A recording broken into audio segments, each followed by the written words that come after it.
Il cuore è un organo muscolare cavo, centro dell'apparato circolatorio, propulsore del sangue e della linfa in diversi organismi animali, compresi gli esseri umani. Ma per noi il cuore è molto altro. Il cuore è tutto. Organo pulsante del nostro spazio anatomico, che batte forte o lento, che ci rende allegri o tristi, che governa l'universo, che ci innalza e ci fa cadere e che fa a pugni con la ragione, è regina e madre dell'equilibrio del mondo. Fa il pazzo e fa impaurire, ma è pieno di energia e fa di tutto per non andare in cortocircuito. È quello che in una sana e lunga riflessione, tormentata dai momenti di sconforto di tanti perché senza risposte, ha vissuto.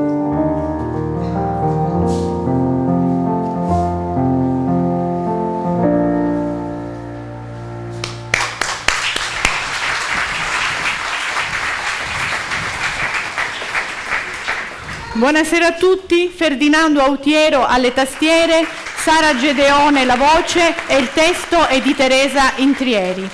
Buonasera, oggi è la giornata mondiale del cardiopatico congenito e con questo evento l'associazione Mattia Facciolla Onlus Bambini Cardiopatici, nella persona della presidente e dottoressa Teresa Intrieri, dà come sempre il proprio contributo alla nostra società, alla società della nostra regione e non solo. Il tema è molto delicato perché insieme ai nostri ospiti scopriremo meglio, capiremo meglio le problematiche e tutte le risorse che si mettono in campo per questi pazienti, perché l'incidenza delle cardiopatie congenite è dell'8-10 per 1000 dei nati vivi. E non solo, è anche la prima causa di mortalità infantile per i nati portati a termine. È evidente quindi anche l'importanza sociale che questa problematica riveste. Le famiglie che hanno un congiunto a cui viene diagnosticata una cardiopatia congenita vivono un'esperienza traumatica molto forte. D'altra parte tutti i cardiopatici congeniti subiscono un'esperienza traumatica perché il cuore, si sa, è l'organo vissuto come, pensato come l'organo della vita per eccellenza. E i cardiopatici congeniti, quando ricevono la diagnosi, adulti o le famiglie dei bambini, perdono le certezze, tutto quello di cui erano sicuri vacilla e quindi non meraviglia che si manifestino sintomi depressivi, un senso di solitudine, un senso di amarezza e anche stress nelle coppie quando si riceve questa diagnosi. E pensiamo poi ai bambini cardiopatici, ai bambini cardiopatici congeniti, quanta sofferenza perché devono affrontare esami, terapie, ricoveri ospedalieri, insomma la perdita dell'immagine di un bambino sano addirittura nei genitori è assimilabile a un senso di lutto, perché naturalmente è molto delicato il tutto, viene coinvolta tutta la famiglia, perciò è importantissimo mettere una particolare attenzione quando nella comunicazione di questa cardiopatia. Un cardiopatico congenito ha bisogno di una sorveglianza specialistica che parta dall'età neonatale e lo accompagni fino all'età adulta. Il pubblico qui è costituito, sa queste cose, sono temi a voi noti perché è costituito il nostro pubblico da medici, da operatori sanitari, da altre figure professionali che comunque hanno a che fare con la problematica e ci sono anche le famiglie dei bambini cardiopatici. Però per chi ci segue da casa io voglio rassicurare che questa serata non ci sarà una comunicazione e un linguaggio strettamente tecnico, scientifico, ma la comunicazione appunto raggiungerà in modo agevole tutti quanti. Voglio soffermarmi però su due termini in particolare che verranno utilizzati nel corso dei nostri discorsi, che sono GUCC e ACHD. Io ho dovuto apprenderli, quindi credo che anche chi è a casa ha bisogno di un chiarimento e lo dico subito. Allora, per GUCC si intende il cardiopatico congenito che sta uscendo dall'età pediatrica, mentre per ACHD intendiamo l'adulto con cardiopatia congenita. Uno dei momenti più delicati è proprio il passaggio dall'età pediatrica a quella dell'adulto, e a questo passaggio deve corrispondere, diciamo, in questo periodo di transizione deve corrispondere un passaggio di tutte le competenze di cura e di assistenza in un'ottica di interdisciplinarietà. Infatti sono tante le figure che vengono coinvolte quando si accompagna in modo corretto la persona in questa transizione, e parliamo non solo delle famiglie naturalmente, che devono essere adeguatamente preparate, ma parliamo anche dei medici di famiglia, ai servizi di pediatria, di cardiologia, di cardiochirurgia ed anche di psicologia e riabilitazione, e non solo. In questo contesto capiamo bene quanto sia importante il ruolo delle associazioni, perché le associazioni preparano, orientano i soggetti ad orientarsi bene in questo percorso, e l'associazione Mattia Facciolla Onlus, che è l'unica in Calabria qui, si occupa proprio di promuovere questa assistenza e questi diritti. La questione naturalmente è molto complessa, ce la spiegheranno i nostri ospiti. Saranno presenti i maggiori esperti della nostra regione, nonché esperti provenienti da due strutture importantissime di riferimento, che sono l'ospedale pediatrico Bambino Gesù di Roma e l'istituto Giannina Gaslini di Genova. Ma io entrerei a questo punto subito nel vivo e invito i nostri ospiti ad accomodarsi. Quindi chiamo la dottoressa Teresa Intrieri, presidente dell'associazione Mattia Facciolla Onlus.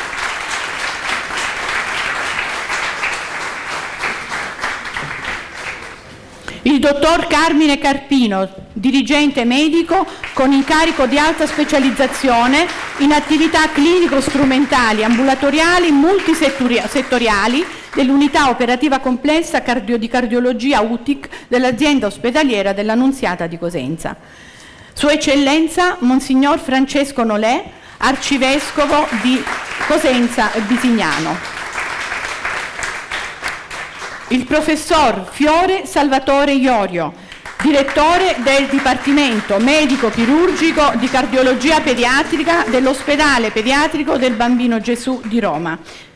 Il dottor Maurizio Marasini, direttore dell'unità operativa complessa di cardiologia del Dipartimento Medico Chirurgico di Cardiologia Pediatrica dell'Istituto Giannina Gaslini di Genova. La dottoressa Maria Giulia Gagliardi, cardiologia interventistica, responsabile della cardiologia del cardiopatico congenito adulto, GUC-ACHD, dell'ospedale Bambino Gesù di Roma. Il dottor Paolo Guccione, responsabile dell'unità operativa complessa di cardiologia interventistica del Dipartimento Medico Chirurgico di Cardiologia Pediatrica dell'ospedale pediatrico del Bambino Gesù di Roma.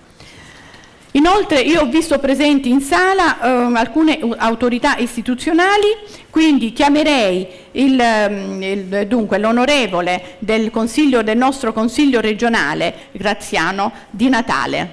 Sì, intanto buonasera, premesso sono appena stato neoeletto.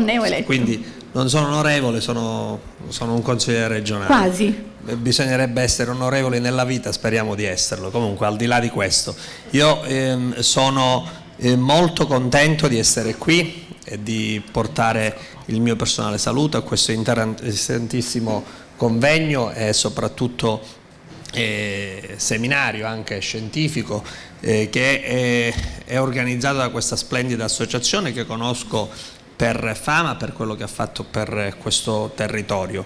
Voglio salutare tutti indistintamente, lasciatemi salutare particolarmente il dottor Carmine Carpino, che conosco sia per la sua dedizione al lavoro, sia come un valido professionista in questa martoriata terra di Calabria. E proprio perché siamo all'inizio di una anche nuova consigliatura, ma soprattutto all'inizio di una nuova fase per la nostra regione, io vorrei fare una brevissima riflessione con voi tutti. Noi abbiamo bisogno di una cosa importante in Calabria, di una buona sanità, Per avere una buona sanità è necessario che la sanità sia affidata a chi è in grado di gestire la sanità e quindi che la politica esca dalla gestione della sanità e soprattutto è importante che i nostri talenti, che le nostre professionalità riescano ad esplicitare il loro sapere in questa regione, perché è impensabile che una regione come la Calabria, che ha tanti talenti, che ogni giorno sfidano tantissime questioni importanti per la nostra terra, non riescono a trovare spazio in questa bellissima regione, che ha bisogno di esempi positivi. Pertini diceva che i giovani non hanno bisogno di prediche, ma di buoni esempi, di esempi di onestà. Voi oggi state dando un buon esempio di come si possono discutere cose così importanti come la salute, come i problemi anche dei più piccoli, dei bambini, come si possono progredire nella scienza, nell'accompagnare questi processi che caratterizzano la vita di ogni famiglia. Però per fare questo è necessario intanto preservare i nostri talenti. È impensabile, dicevo prima e concludo, che tanti giovani della nostra terra qui non riescono a fare nulla. Pensate, io vengo da Paola, sono anche presidente del Consiglio Comunale di Paola, un mio concittadino non riusciva neanche a trovare spazio per fare i turni delle guardie mediche. Oggi si trova a capeggiare un'equipe che studia la molecola per l'Alzheimer, per la prevenzione, si chiama Eugenio Barone, è un 32enne. Allora io vorrei che insieme a tutti quanti voi, questi spunti che darete questa sera, sia anche di impulso per le nuove generazioni, perché è importante investire in sanità nella nostra terra. La conferenza episcopale calabrese, e saluto Sua Eccellenza Monsignor Nolè, qualche mese fa diceva che in Calabria di sanità si muore, è una cosa bruttissima, cioè noi dobbiamo invertire la rotta, cioè l'utente deve trovare nelle strutture sanitarie la risposta ai suoi problemi. Questo è un buon inizio, grazie per quello che fate e per quello che farete e io nel mio piccolo ci sarò. Grazie mille onorevole. E allora questo incontro, dicevamo prima, è stato voluto fortemente dall'associazione Mattia Facciolla Onlus. E quando dico voluto intendo promosso e finanziato completamente, quindi le motivazioni sono forti e sentiamo dalla dottoressa Intrieri, la dottoressa Teresa Intrieri, presidente, che cosa fa l'associazione Mattia Facciolla. Buonasera, intanto ringrazio tutti per aver partecipato a questo primo incontro che l'associazione ha voluto fortemente. Ringrazio gli illustri ospiti, tutti i medici che io ho sempre stimato e quindi li ho voluti qua in questo convegno, perché è importante avvalersi di persone che veramente danno dei contributi positivi a quello che è il nostro percorso, almeno quello che vogliamo fare come associazione. Bene, dico solo qualche cosa sull'associazione. L'associazione è nata nel 2010, porta il nome di mio figlio Mattia, ha avuto un arresto cardiaco all'età di 13 anni, lui era un cardiopatico congenito e purtroppo è andato via così e ci ha lasciato tutti un po' in una situazione non bella. Io da questo, attraverso una mamma in particolare, dopo 3 anni ho iniziato a capire quali erano le problematiche qua. Qui ci sono tantissime problematiche in ambito sanitario, dall'emergenza proprio alla cura. Parliamo in ambito cardiologico pediatrico. Sì. Noi abbiamo avuto molte difficoltà dall'inizio proprio perché non c'era nella mentalità l'idea della cura di questo tipo di bambini.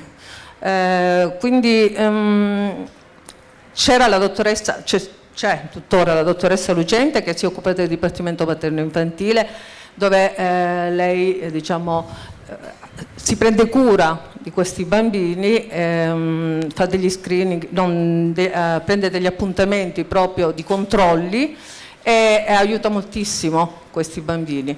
Però per il bacino d'utenza che noi abbiamo è troppo poco. Quindi abbiamo bisogno di più persone, più medici formati che ci aiutano a portare avanti i progetti di vita di questi bambini e delle famiglie, soprattutto delle famiglie. Noi come associazione ci stiamo promuovendo da molti anni, personalmente collaboro da circa da 9 anni con l'ospedale di Cosenza, dove 9 anni fa è nata l'idea di creare un progetto per questo tipo di problematiche. L'idea è nata a me e poi sono stata coadiuvata dalla dottoressa Vincenza Lorè. Lei è stata quella che ha proprio materialmente fatto questo progetto, che è un progetto pluridisciplinare sulle cardiopatie congenite dal feto all'età adulta. Collaboriamo con il reparto di neonatologia, con la dottoressa Lucente, in questo piccolo ambulatorio che è molto ristretto, dove si può fare veramente poco. La dottoressa da poco comunque ha avuto la nomina come primario all'ospedale di Catanzaro, però continua a collaborare con l'ospedale di Cosenza. Nel frattempo l'associazione da parte sua ha voluto fortemente che al di là di quello che era l'aspetto clinico dare un input diverso anche attraverso alcuni, io li chiamo come si dice, miei angeli, e devo essere sincera. La prima persona che è venuta da me è stato il dottore Paolo Guccione. È venuto da me, attraverso lui abbiamo fatto anche una borsa di studio, lui ha voluto una borsa di studio che l'ha fatta la dottoressa Lirio Reto, una borsa di studio di 15 mesi, dove si parlava della morte improvvisa in età adolescenziale. Lui continua a venire da noi ogni tanto, insomma con delle cadenze, tutto gratuito, perché io questo lo devo dire in modo molto... perché è bello, vedete, questa è la solidarietà verso certo. le persone, verso le associazioni che veramente vogliono fare qualcosa di concreto. E quindi è importante che noi come associazione diamo dei messaggi positivi. Attraverso questo progetto doveva essere fatto, era un progetto molto bello che era stato finanziato dal Ministero, del Ministero della Salute. Sì. E in ogni caso non è mai andato in funzione questo progetto. Cioè non è mai stato attivato, il progetto c'è stato, è stato anche finanziato? È stato finanziato, ma non si è mai sviluppato. Non si è mai sviluppato ed era veramente, c'era la formazione da parte dei medici, perché vedete, per quanto riguarda i cardiopatici congeniti, i bambini specialmente, ma anche l'adulto, non ci sono competenze, ci sono pochissime competenze, ci sono pochissimi medici che hanno qui in Calabria competenze, specialmente per i bambini. Già per l'adulto comincia a diventare un pochino più, c'è già qualcosa, ma per i bambini no. Io mi sono trovata di fronte, quando purtroppo mio figlio se n'è andato, hanno alzato tutti le braccia. Di fronte a questo, allora da lì è partito tutto il mio percorso. Io volevo solo dire, noi abbiamo sposato questa causa perché è importante. Io devo ringraziare anche il dottore Carpino che mi ha dato ragione. Sono quasi 2 anni che gli ho chiesto: vuoi aiutarmi in questo percorso? Perché io l'ho chiesto a tanti medici, sia dell'azienda ospedaliera che non, di aiutarmi a creare queste figure che servono per aiutare queste famiglie. Guardate, ci sono delle situazioni terribili e noi stiamo cercando veramente di dare del nostro meglio, però solo nel sociale, perché noi non siamo medici e di conseguenza non possiamo fare niente. Abbiamo chiesto anche alla Regione Calabria che ci aiutasse sotto questo aspetto a portare avanti determinati progetti, ma abbiamo trovato dei muri. Siamo un'associazione apolitica, quindi di conseguenza a me non interessa la politica, a me interessa il servizio alla comunità e specialmente a questa categoria di persone. Dico solo un'altra cosa che è importante. L'associazione ha sposato un'altra causa importante. Noi abbiamo creato un piccolo ambulatorio cardiologico all'interno della nostra associazione per aiutare i bambini, per aiutare le famiglie, oltre ai bambini cardiopatici, ma più che altro facciamo prevenzione su bambini sani. Do dei numeri. In 6 anni abbiamo screenato circa 4.500 bambini e il 3% abbiamo trovato con delle problematiche. Quindi sono dei dati importanti, persone che non sapevano che i figli avessero questo problema. E poi dice, ma ha avuto un arresto cardiaco, non lo sapevano. Ebbene, ci sono tanti medici che vengono in associazione, si alternano, sono persone veramente che lo fanno col cuore perché danno quel poco di tempo che hanno a disposizione, lo danno a disposizione dell'associazione e fanno questo screening a questi bambini veramente in modo eccezionale.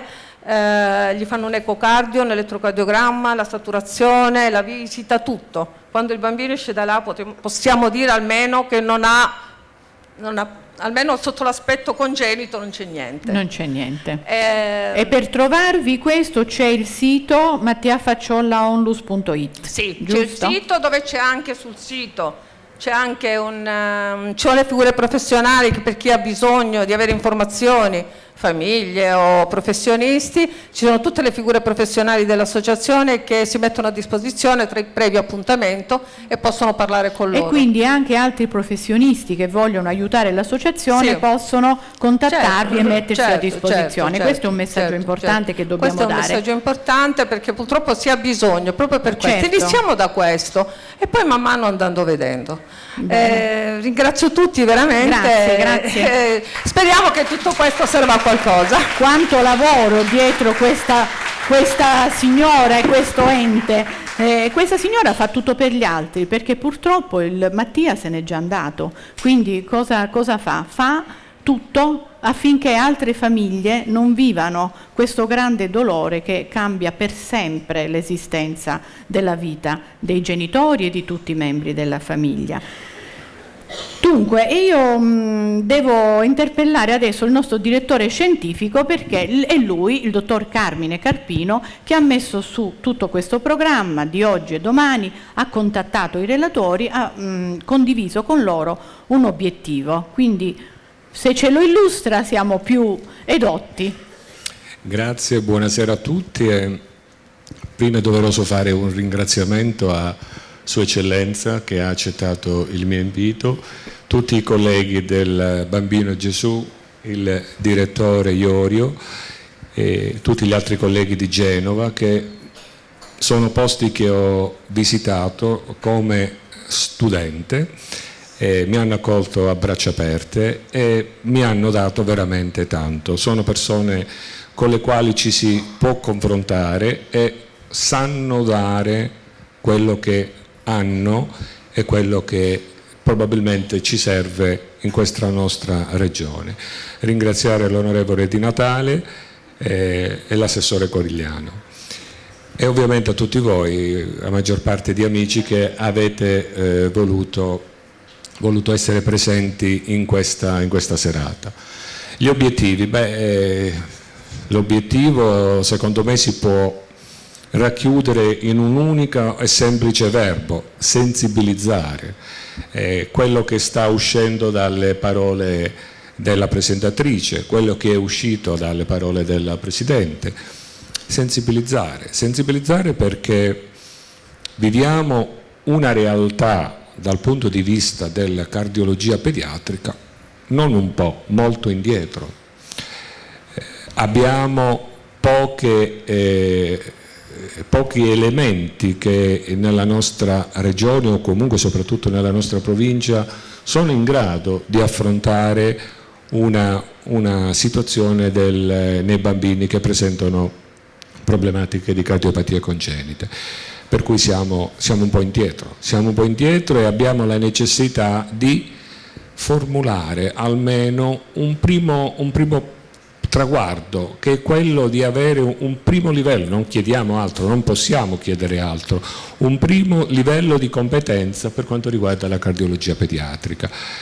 Per cui sensibilizzare chi? Sensibilizzare l'opinione pubblica, perché comunque è importante dare delle giuste informazioni alle famiglie, e su questo siamo, tra virgolette, stati costretti ad affidarci non all'istituzione ma alla buona volontà delle associazione Mattia Facciolla. Io ci sono da più di 2 anni insieme a loro e veramente sembra in alcuni momenti un reparto di pediatria, un qualcosa che è al di fuori dalle istituzioni ufficiali. Per cui onore e meriti e soprattutto grande lavoro, grandi impegni e grandi responsabilità. Queste responsabilità credo siano di pertinenza anche, se non soprattutto, delle istituzioni sanitarie, delle istituzioni politiche, perché c'è la necessità di avere un qualcosa, un contenitore dove noi riusciamo a trovare la giusta dimensione per la cardiologia pediatrica. Abbiamo, ripeto, dei pochi operatori, sia all'ospedale di Cosenza, sia quello che la Presidente diceva prima, la dottoressa Lucente, che hanno sicuramente fatto strada, hanno iniziato un percorso molto importante, ma i bambini ce ne sono. Ma soprattutto non è che manca una cura, un intervento diretto sul bambino, è dopo, il dramma è dopo, è quello che si parlava in precedenza, GUCC, cioè quei bambini che stanno andando verso l'età adulta, peggio ancora gli adulti che sono dei cardiopatici congeniti. I bambini, fortunatamente, grazie a questi illustri signori che sono delle vere luci nella cardiologia pediatrica nazionale ed europea, questi bambini sopravvivono, questi bambini vanno avanti, questi bambini diventano adulti, per cui gli dobbiamo assicurare una vita decorosa, dobbiamo assicurare delle cure valide, dobbiamo assicurargli un contorno che gli possa dare una vita sociale dignitosa. Dunque la domanda... Dottore, qual è la fascia in cui si diventa GUCC, diciamo più o meno, come età? Perché questo non l'abbiamo detto. Più o meno 18 anni diventa 18 il passaggio anagrafico all'età adulta, ma io ho visto sia a Genova che a Roma che hanno in consegna, in gestione più che in consegna, questi adulti in un ospedale pediatrico. Sì, che non è proprio... sono in grado di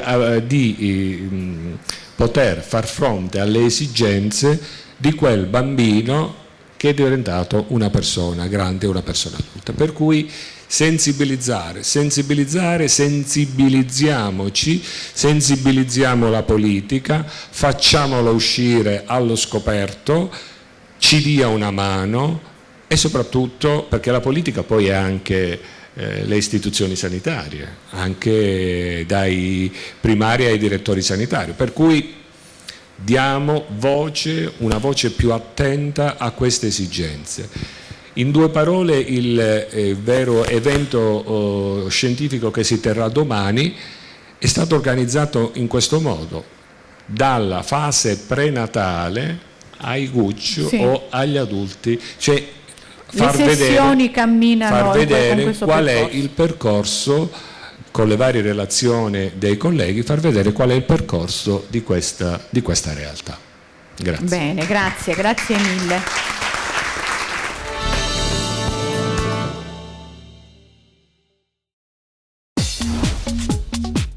Cerca Teleeuropa sul tuo Play Store o Apple Store e scarica la nostra app.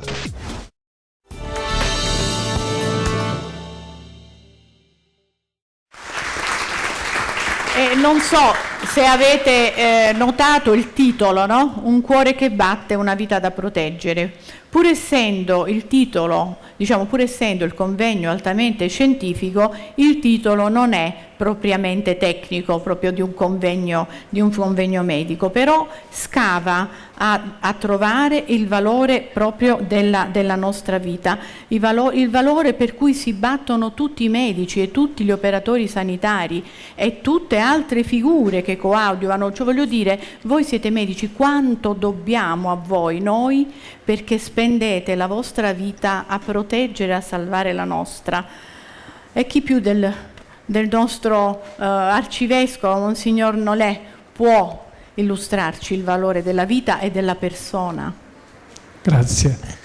Intanto io saluto tutti, ringrazio il dottor Carpino per avermi invitato e sono un'eccellenza circondato da altre belle eccellenze, io per chiamata, quindi nessun merito, essi invece perché sono meritevoli dal punto di vista medico-scientifico, hanno guadagnato questo titolo sul campo e grazie di essere qui da Roma, da Genova e grazie soprattutto alla signora Intrieri perché, uso un'immagine, ha preso il cuore di Mattia dentro il suo cuore e continua questa attività di sensibilizzazione che è necessaria per non solo la nostra religione, è necessaria per la vita. Dire cuore significa dire vita. Fermare il cuore si ferma la vita, quella fisica ovviamente, ma dire cuore significa anche dire passione, sentimenti, dire capacità di amare, dire capacità di dare e di donarsi agli altri. Giovanni Paolo II, che veniva dall'est, diceva che l'Europa deve respirare con 2 polmoni e i polmoni hanno molto a che fare col cuore. Diceva, se non c'è l'altro polmone noi non respireremo mai bene, cioè non staremo mai bene. Voglio dire che lavorare insieme, guardare nell'insieme significa guardare avanti. Noi non possiamo vivere da soli e né isolati. Abbiamo bisogno di metterci in rete. E io prendo l'ultima parola dell'onorevole Natale, il quale ha detto io ci sono. Ecco, noi vorremmo sentire questa espressione da tutti i componenti della Regione. Io ci sono perché abbiamo bisogno che si metta mano alla nostra sanità, cioè alla nostra vita. Noi a Cosenza stiamo soffrendo tantissimo perché non c'è un nuovo ospedale. Abbiamo eccellenze, abbiamo personale qualificato, abbiamo accoglienza, abbiamo un associazionismo straordinario. Forse è una delle città con più associazioni di volontariato che si occupano delle persone, soprattutto disagiate, però spesso mancano gli spazi necessari. Allora, se posso fare proprio un invito, siccome ha citato la conferenza episcopale, noi prendiamo tutto quello che ci viene dalla nostra gente e uno dei problemi seri è questo, è avere sicurezza che entrando in ospedale si viene curati e si viene curati in maniera adeguata. Questo è fondamentale e quindi grazie di questo io ci sono, spero che lo possano dire tutti. Ma l'altro aspetto, giusto brevemente, è che guardiamo oltre il fatto della scientificità, si diventa eccellenti perché si ha qualcosa in più, non solo dal punto di vista professionale, ma proprio dal punto di vista della passione, della chiamata, della vocazione, di un compito che io direi missionario, altamente missionario, e questo è fondamentale per il futuro della nostra gente, per il futuro della nostra salute, perché avere persone che lavorano con passione significa guardare al futuro con più speranza e noi questo vogliamo. E allora io ringrazio chi ha organizzato, ma ringrazio la dottoressa Intrieri perché ci dà l'esempio come si può morire fisicamente ma vivere moralmente oltre. E questo deve fare un'associazione, una fondazione che è stata, soprattutto nei suoi membri, provata dalla sofferenza, dal dolore, far scaturire dal dolore la vita. Io sono vescovo, non posso non citare questo. Il Signore, come ultimo atto di donazione all'umanità, gli hanno trafitto il cuore, cioè ha donato anche quello che aveva di più prezioso, la sua vita, anche dal punto di vista visivo proprio, ha donato fino all'ultima goccia di sangue. Questo ci dice come è importante per noi metterci passione in quello che facciamo, e io sono convinto che la professionalità insieme alla passione, e per chi ce l'ha insieme alla fede, diventano momenti importanti per guardare al futuro con speranza. Grazie. Grazie. Grazie.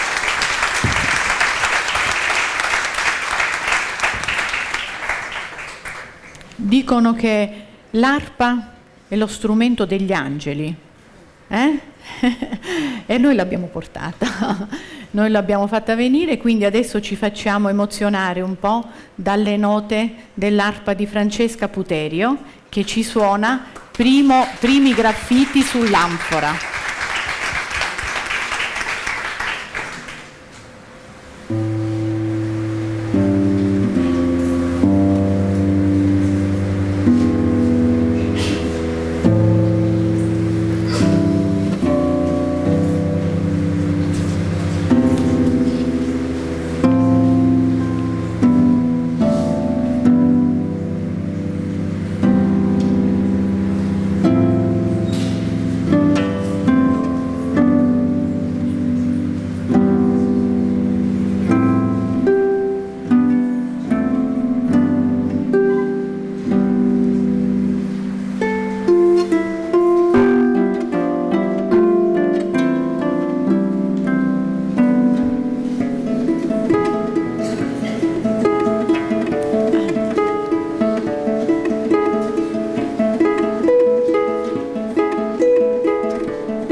Grazie.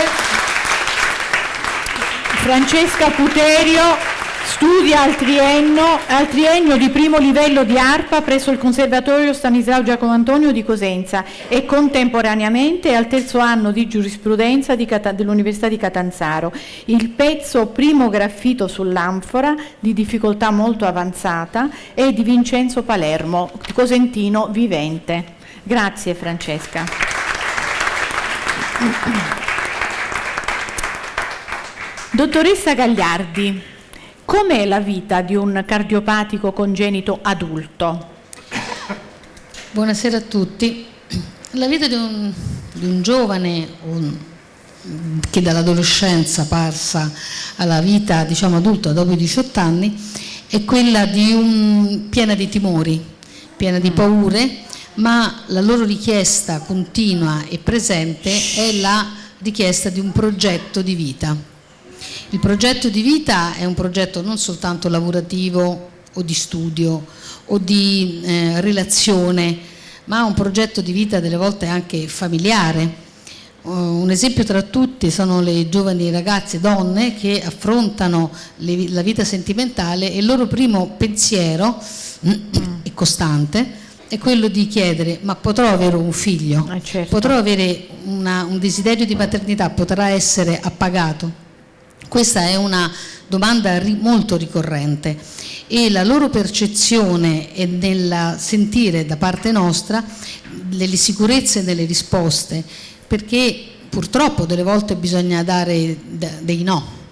E sono dei no dolorosissimi sia quando si danno che quando si percepiscono, ma anche a dei no ci possono essere degli accompagnamenti intelligenti e sereni da parte loro. Perché? Perché se loro hanno la consapevolezza di una qualità di vita buona, una qualità di vita più che accettabile e anche di relazione, non c'è la fuga dei compagni o dei mariti di queste donne, per esempio, questo è un esempio tra i tanti, ma c'è un eventuale accompagnamento. La percezione della struttura che intorno a loro gira e che le accompagna è fondamentale. Un esempio recente, una ragazza che aveva subito numerosi interventi durante l'età pediatrica adolescenziale, a un certo punto ha trovato il compagno della sua vita e voleva avere un figlio. Purtroppo poteva soltanto averlo dopo un trapianto di cuore. Ha superato e ha affrontato il trapianto cardiaco con questo sogno di maternità che con ogni probabilità potrà portare a termine nel giro di qualche anno, quando si saranno stabilizzate le cose. Pertanto la percezione di qualità di vita è fondamentale per loro, perché è qualità di vita, e la comunicazione da parte nostra è importantissima. La loro sensazione di competenza alla struttura a cui si rivolgono è per loro la cosa più importante, rappresenta la loro seconda famiglia, e quando perdono i genitori, perché poi c'è un'età biologica, loro si sentono molto rassicurati da questa costante, presente e intelligente, competente se più possibile. Sì, la percepiscono, no? Quindi hanno un'assoluta percezione. La distrazione è per loro peggiore dell'incompetenza, per cui loro hanno ovviamente molte esigenze. Poi ci sono diversità di gradi di severità di malattia, ovviamente ci sono delle patologie che possono affrontare una vita normale, sociale. Per i ragazzi è l'attività sportiva, perché la loro prima domanda: posso fare agonismo?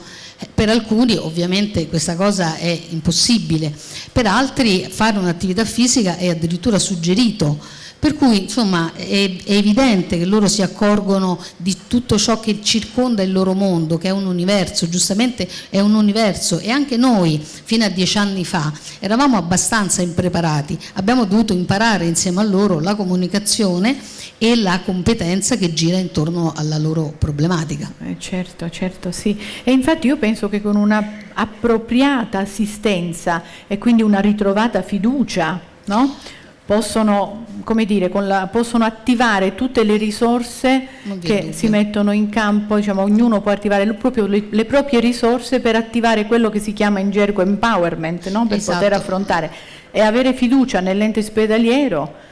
La qualità di vita che loro hanno è un'ottima qualità di vita oggi, era impensabile 20 anni fa una qualità di vita, perché sono ovviamente migliorate sia le tecniche pregresse chirurgiche che sono avvenute 20 anni fa, e sia la riduzione delle sequele che possono essere affrontate in maniera assolutamente diversa, non necessariamente devono fare nuovi interventi. Poi ci sono delle terapie innovative che noi stiamo applicando anche su questo gruppo di pazienti e hanno dei notevoli benefici. Loro si rendono conto anche della ricerca e della prevenzione che si fa su di loro, perché la prevenzione non è solo sulla popolazione tra virgolette sana, ma è anche su di loro, per evitare che peggiorino certe situazioni o che si verificano delle situazioni improvvise e catastrofiche, proprio perché si ha la conoscenza post chirurgica della loro storia, tra virgolette, chiamiamola naturale post-chirurgica, sì, certo. E la conoscenza, su questo si basa la loro percezione, non vi è ombra di dubbio. Bene, grazie. E noi, grazie. E noi abbiamo pensato che proprio c'è un brano che si adatta bene allo spirito e alla finalità di questo convegno. L'autore è Simone Cristicchi, il quale nel presentare il suo brano ha detto: ho raccontato le fragilità dell'essere umano e la bellezza del mostrare la propria debolezza, perché quando togliamo la corazza siamo reali, siamo veri e quindi siamo più belli. Il brano Abbi cura di me è una preghiera d'amore ed una dichiarazione di aiuto. Ognuno la può dedicare a chi vuole e noi questa sera la dedichiamo ai bambini che hanno un disagio. Allora, abbi cura di me, canta Ferdinando Autiero.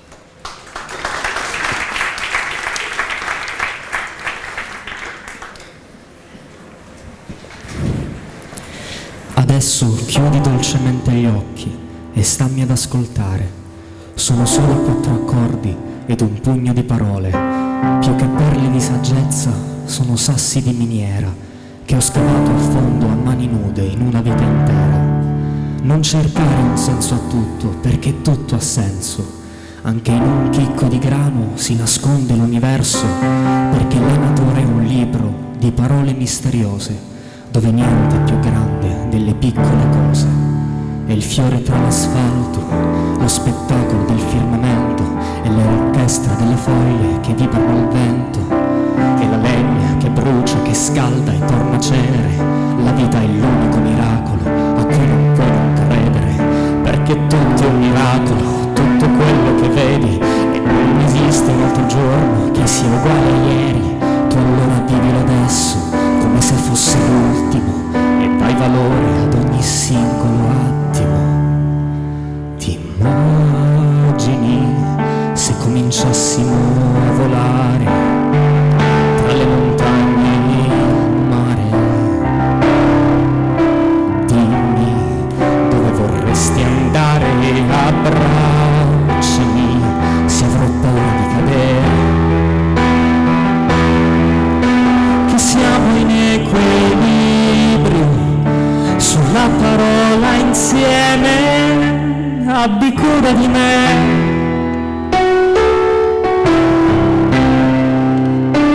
Abbi cura di me.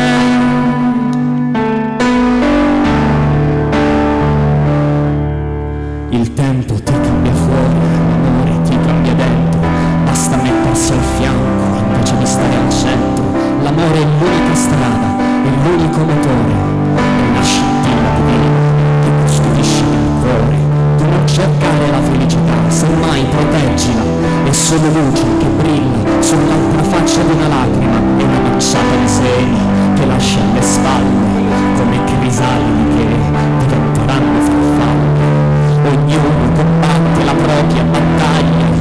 Tu arrenditi a tutto, non giudicare chi sbaglia. Perdona chi ti ha ferito, abbraccialo adesso, perché l'impresa più grande è perdonare se stesso.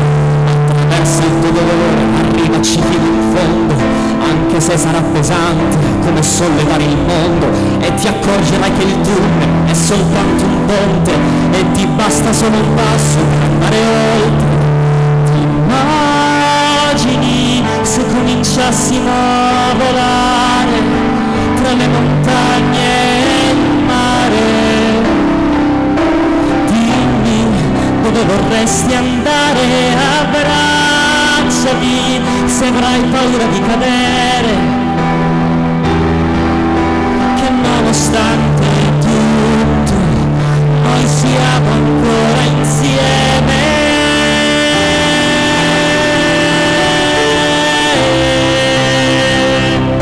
Abbi cura di me, qualunque strada sceglierai, amore, abbi cura di me.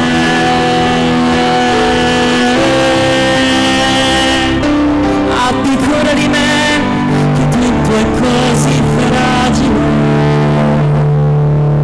Adesso apri lentamente gli occhi e stammi vicino, perché mi trema la voce come se fossi un bambino, ma fino all'ultimo giorno in cui potrò respirare, tu stringimi forte e non lasciarmi andare.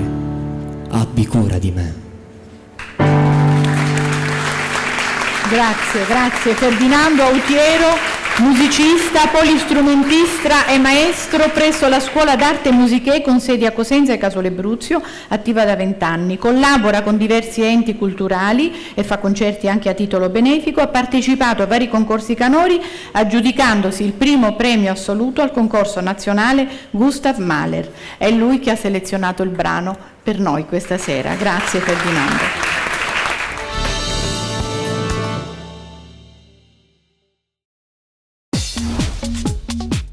Cerca Teleeuropa sul tuo Play Store o Apple Store e scarica la nostra app. Torniamo a noi. Dottor Guccione, abbiamo parlato di assistenza, di supporto, di fiducia, di monitoraggio, ma quando è necessario un approccio invasivo?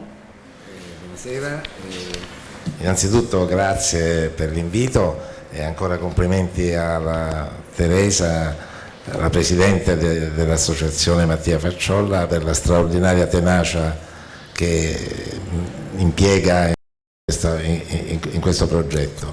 L'approccio invasivo, quando io ho iniziato a fare il cardiologo pediatra molti anni fa, era diagnostico. Oggi è per lo più terapeutico, nel senso che nel laboratorio di emodinamica riusciamo a trattare molte cardiopatie semplici che un tempo erano di appannaggio del chirurgo, della terapia chirurgica, quindi molto spesso riusciamo a dare una risposta rapida, concreta, tale per cui questo piccolo incidente, che può essere una comunicazione tra due camere del cuore, un condotto che si doveva chiudere e che invece non si è chiuso, questo piccolo incidente possa rimanere solo un ricordo nella storia della famiglia e del bambino, senza lasciare traccia, senza lasciare cicatrici e mettendosi completamente alle spalle questo problema. Ci sono poi altri aspetti dell'approccio invasivo e dell'aspetto della necessaria collaborazione interdisciplinare che ci deve essere nell'approccio alle cardiopatie congenite complesse, in cui il cardiologo dialoga col chirurgo e insieme si cerca la strada migliore, la più sicura. Si cercano tutti gli elementi diagnostici per poter ottenere il miglior risultato. E infine l'innovazione, cercare di portare avanti progetti per cui queste terapie possono estendersi anche nei bambini più piccoli, cogliendo nelle fasi più precoci la malattia e cambiandone la storia in maniera meno invasiva possibile. E questo è auspicabile. E quindi paradossalmente l'approccio invasivo consente di aprire le valvole in bambini molto piccoli che hanno le valvole strette, consente di chiudere i condotti che non si sono chiusi spontaneamente nei bambini prematuri, ed è il futuro probabilmente della cardiologia interventistica. Grazie mille. E invece ci facciamo raccontare dal dottor Marasini cosa si fa in un GUC, come viene trattato un GUC. Grazie a tutti, ringrazio anch'io per l'invito e complimenti ancora Teresa per lo sforzo e l'organizzazione che metti in questa tua missione.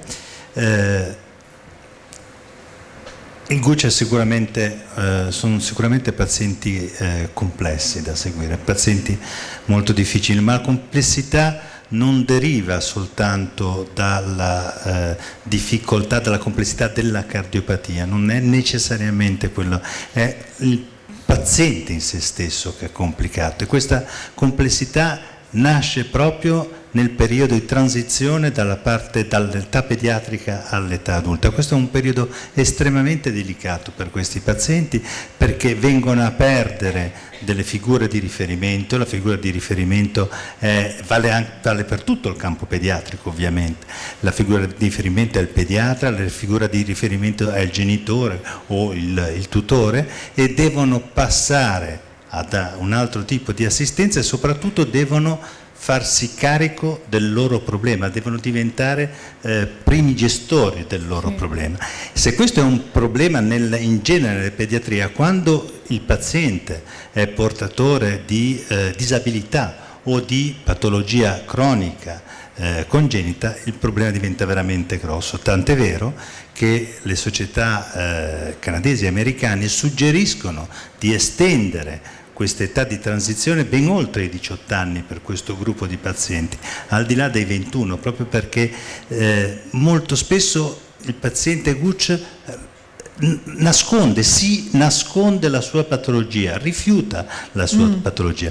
Uno dei momenti più pesanti nella mia vita professionale è quando devo comunicare a una coppia che il bambino che stanno aspettando a 20 settimane è portatore di una cardiopatia congenita. È un momento veramente pesantissimo, perché per la coppia è un momento drammatico, perché durante la gravidanza le aspettative sono assolutamente al massimo. Questa creatura non è ancora nata, quindi il massimo delle aspettative. Comunicare che c'è un problema prima ancora che il bambino nasca è pesantissimo. Bene, scoprire in quel momento che uno dei genitori, molto spesso la madre, è cardiopatica congenita e non ti ha detto niente, mi lascia sempre esterrefatto. È una cosa pesantissima. Quindi questi pazienti hanno veramente necessità di essere seguiti, e che questo periodo di transizione sia il più lento possibile. Ecco perché, come diceva Carpino, la necessità di seguire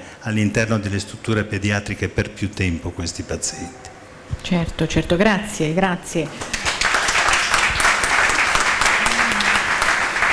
Dottor Iorio, invece lei ci racconta l'esperienza dell'ospedale pediatrico del Bambin Gesù. Buonasera. Cosa innanzitutto. si fa? Grazie. Buonasera a lei. Io volevo innanzitutto ringraziare Teresa e Carmine che ci hanno voluti qui. Molto velocemente, il Bambin Gesù deve tanto alla Calabria, perché noi siamo cresciuti anche curando i bambini di Calabria. E anche la Calabria allora. E la Calabria è nella nostra storia, perché noi sapevamo che qui c'era molto poco. Quando chiamavano da qui, quando chiamava Salvatore Canepa, bisognava muoversi, perché vuol dire che c'era un bambino che aveva bisogno. E noi sapevamo che qui non c'erano tante possibilità.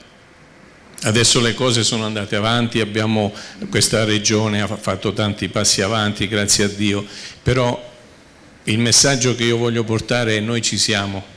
Se voi avete bisogno, in qualsiasi modo, c'è decine e decine di persone che studiano, che si occupano specificamente di queste cose qui. Quasi una persona su 10 è nata in Calabria o ha a che fare con la Calabria, perché li troviamo dappertutto.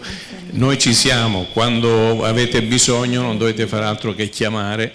Noi ci è sembrato ovvio, quando sono venuti a Roma Teresa e Carmine, di collaborare, perché nessuno quasi chiede niente. Loro sono venuti, ci hanno messo la faccia, il cuore e tutto il resto, e quindi ci è sembrato ovvio essere qui.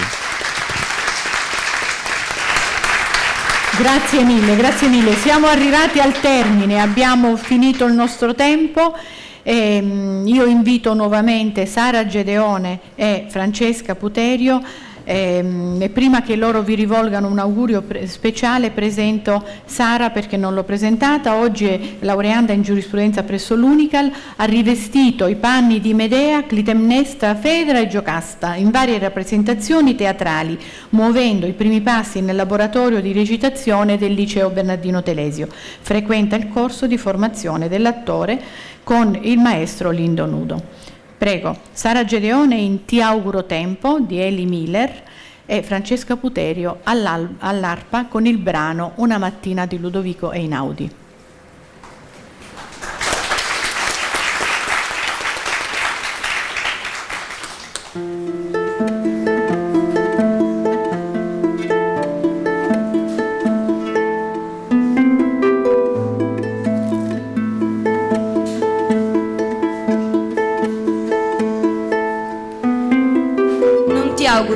qualsiasi. Ti auguro soltanto quello che i più non hanno. Ti auguro tempo per divertirti e per ridere. Se lo impiegherai bene potrai ricavarne qualcosa. Ti auguro tempo per il tuo fare e il tuo pensare, non solo per te stesso, ma anche per donarlo agli altri. Ti auguro tempo non per affrettarti e correre, ma tempo per essere contento. Ti auguro tempo non soltanto per trascorrerlo. Ti auguro tempo perché te ne resti. Tempo per stupirti, tempo per fidarti, non soltanto per guardarlo sull'orologio. Ti auguro tempo per contare le stelle, tempo per crescere, per maturare. Ti auguro tempo per sperare nuovamente e per amare. Non ha più senso rimandare. Ti auguro tempo per trovare te stesso, per vivere ogni tuo giorno, ogni tua ora come un dono. Ti auguro tempo anche per perdonare. Ti auguro di avere tempo per la vita.